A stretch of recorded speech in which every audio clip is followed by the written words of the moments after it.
The sun hung low on the horizon as we embarked on our cross-country road trip. My friends, Sarah, Mark, and I had been planning this adventure for months. The thought of exploring new places, experiencing the open road, and forging unforgettable memories filled us with excitement. Our journey began smoothly. We cruised along endless highways, windows down, music blaring.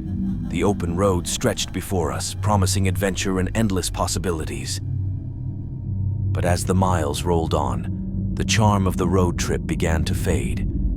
It started innocently enough, a series of bizarre encounters that seemed like mere coincidences. In a quaint diner in a small town, the waitress had an unsettling fixation on our every word, her eyes never leaving our table.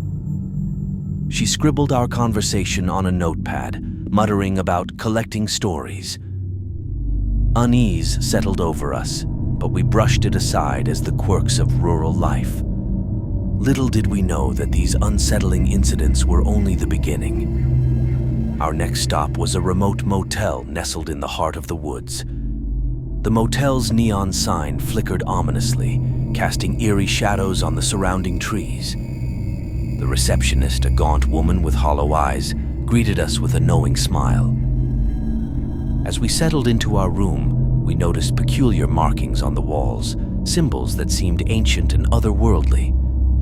Unease gnawed at us once more, but exhaustion soon overcame our fears, and we drifted into a restless sleep.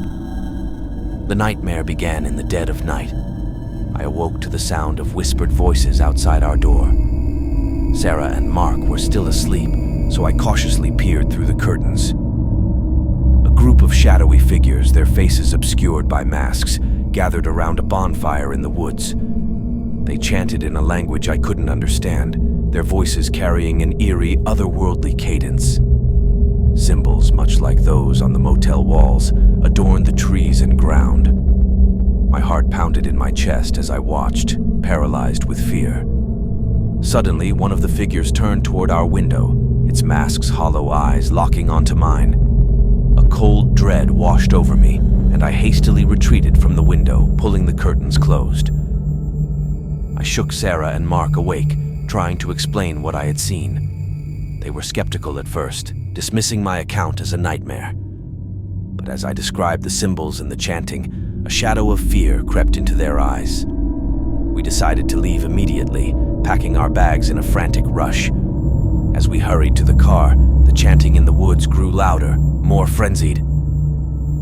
The figures emerged from the trees, their masks reflecting the dim glow of the bonfire. Their eyes locked onto us, and terror seized our hearts. We sped away from the motel, the eerie figures disappearing in the rearview mirror. It felt like a nightmare we couldn't escape. But our ordeal was far from over. Our next destination was a remote gas station in the middle of nowhere.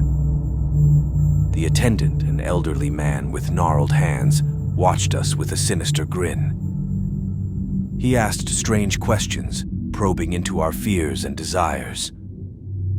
I grew increasingly uncomfortable, and when the old man mentioned the symbols from the motel, I knew we had to leave. But as we attempted to drive away, our car sputtered and died, leaving us stranded in the desolate landscape. With no choice but to return to the gas station, we were met with a scene of horror. The attendant and other customers now wore the same eerie masks as the figures from the woods. They beckoned us closer, chanting in that same haunting language. We fled into the woods, pursued by the masked horde. Panic surged through us as we stumbled through the dark forest. The chanting grew louder, echoing in our ears, and the symbols seemed to appear on the very trees around us. As we ran deeper into the woods, we stumbled upon a clearing where a grotesque ritual was unfolding. The figures surrounded a pit, and in its depths lay something unimaginable, an ancient, writhing entity, its form beyond comprehension. The realization struck us like a bolt of lightning. The symbols, the chanting, the bizarre encounters, they were all part of a sinister cult's plan to summon this eldritch horror. Our arrival had unwittingly made us participants in their dark ritual. Desperation drove us to make a final, desperate stand. We confronted the cultists, fighting with all our strength. But the entity in the pit stirred, its presence overwhelming, and we were helpless before its cosmic power. In an instant, we were transported to a nightmarish realm, a twisted alien landscape that defied logic and reason. Our minds reeled as we struggled to comprehend the incomprehensible. Days, perhaps weeks, passed in that surreal nightmare. We encountered bizarre creatures, endured torment beyond description, and witnessed sights that seared our souls. We had become prisoners in a realm where reality itself had fractured. Then, as abruptly as it had begun, the nightmare ended. We found ourselves back in our car, parked on a desolate road. Our memories of the eldritch realm were hazy, dreamlike, as if they had never truly happened. With trembling hands, we drove away from that cursed road trip, haunted by the knowledge that we had glimpsed the unknowable and survived. But the scars of our harrowing ordeal would forever haunt our waking hours and invade our dreams, a chilling reminder of the disturbing road trip that had plunged us into a realm of cosmic horror.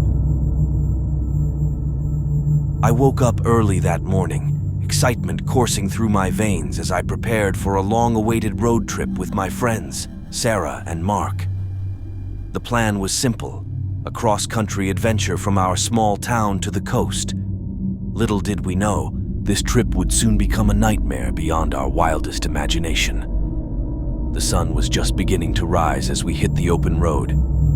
The promise of adventure and freedom filled the air, and laughter flowed freely in the car. We sang along to our favorite tunes and made pit stops at quirky roadside diners. The first few days were a blur of picturesque landscapes and carefree moments. However, things took a sinister turn when we reached a desolate stretch of highway in the middle of nowhere. The sky grew overcast, and an eerie stillness settled around us. The GPS signal vanished, leaving us disoriented in this unfamiliar territory. Sarah was the first to notice it, a faint figure standing by the side of the road. It was a young woman, her torn and tattered clothes fluttering in the wind. She appeared lost, disheveled, and her eyes were wide with fear. Mark, being the compassionate soul he was, insisted we offer her a ride. Reluctantly, we pulled over, and she climbed into the back seat, her presence casting an inexplicable chill. She introduced herself as Emily and muttered something about needing a lift to a nearby town. As we continued on the desolate road, Emily's behavior grew stranger. She would whisper to herself, her words unintelligible, and she seemed to stare at something that only she could see. Night fell, and the darkness outside the car was oppressive. Sarah and I exchanged worried glances as Emily's whispers grew louder, more frantic. Suddenly, she shrieked, causing us to swerve the car. In the dim light of the dashboard, I saw her eyes had turned pitch black, devoid of any humanity. Terrified, we pulled over again, demanding to know what was happening. Emily's voice had changed, deepening into something otherworldly. She spoke of ancient horrors, of things that should never be known by mortals. It was as if she was possessed by some malevolent force. Desperation clawed at us as we contemplated our options. Leaving her by the side of the road was not an option. Something had taken hold of her, and we feared it could spread. Mark suggested we seek help at the nearest town, which was miles away. We agreed, determined to get away from Emily's disturbing presence. As we drove, the road seemed to stretch on endlessly.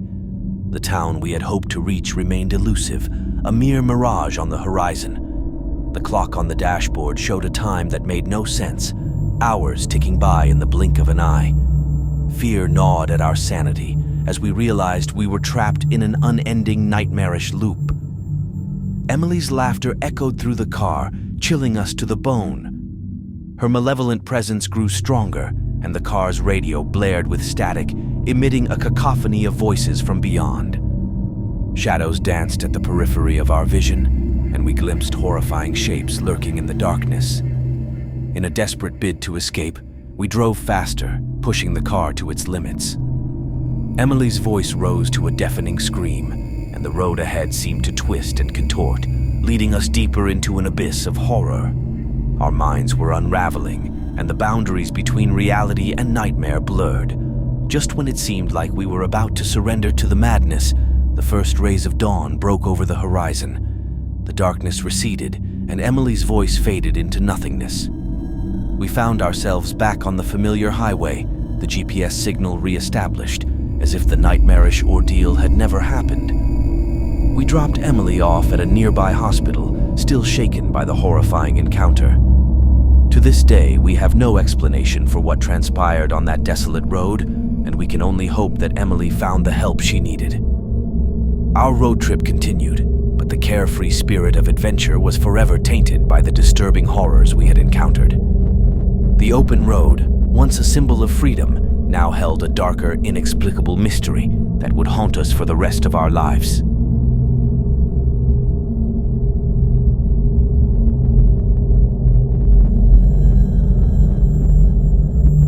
My days. I left the carnival, the echoes of the performer's dance and the woman's wisdom still ringing in my ears. The fairgrounds vanished behind me, disappearing into the mists of memory. And I knew that the carnival would forever remain a place of wonder and terror, a realm where the boundaries between reality and the otherworldly blurred, and where the mysteries of the universe danced in the shadows.